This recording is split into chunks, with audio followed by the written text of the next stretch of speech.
So one of the things I have to ask is, you work with your husband. I do. So walk me through that, because for many, you go to work and then you go home, right? So how does that work in the sense of working with your husband? And separately from that, obviously, how do you keep a marriage together?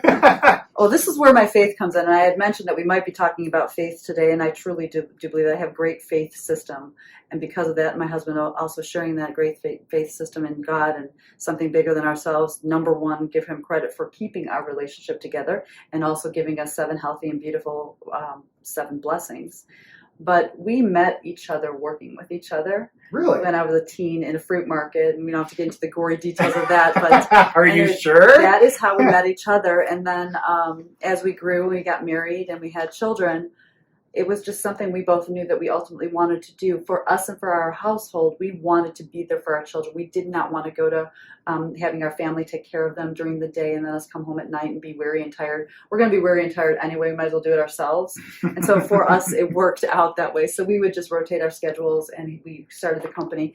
My business partner and I started in 1991. We brought our husbands into the company when we went to the traditional call center. Really? In 1997. So that's when they entered in. Since then, her husband, my partner's husband, has exited the company.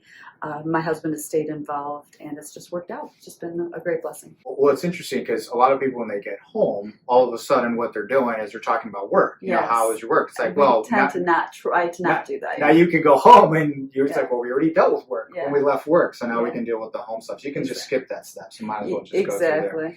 So in your life and your career so far, are there any like major things that you think impacted what you've done and how you've aspired to be? So if there's, I don't know, 3 things, 2 things that really jump out at you, is there anything that drives that? Yes, wasting a lot of money. A lot. I think, no, truly though, seriously, when you take a look back at some of your failures, and I hate the word failure, we'll call them mistakes, and I like to think of them as more educational moments in time.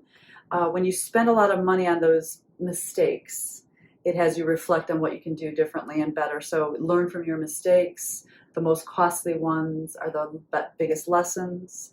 Also know that when things are difficult, we talked a little bit about this before the show, when things are difficult, it's probably worth doing. So when you could face your fear and walk through it, sometimes you have to fight through it, blood, sweat, and tears, but work through your fears. Don't let that stop you. I have a saying, it's, hashtag no quit in me. I teach that to my children. We cannot say the can't or cannot word in my house. It's banned. So having the mentality, the understanding that there isn't really anything you cannot do, that you're not limited by anything or anyone, that you have creative gift and power from something bigger than yourself, to walk in all of that. So that's kind of my, my go-to.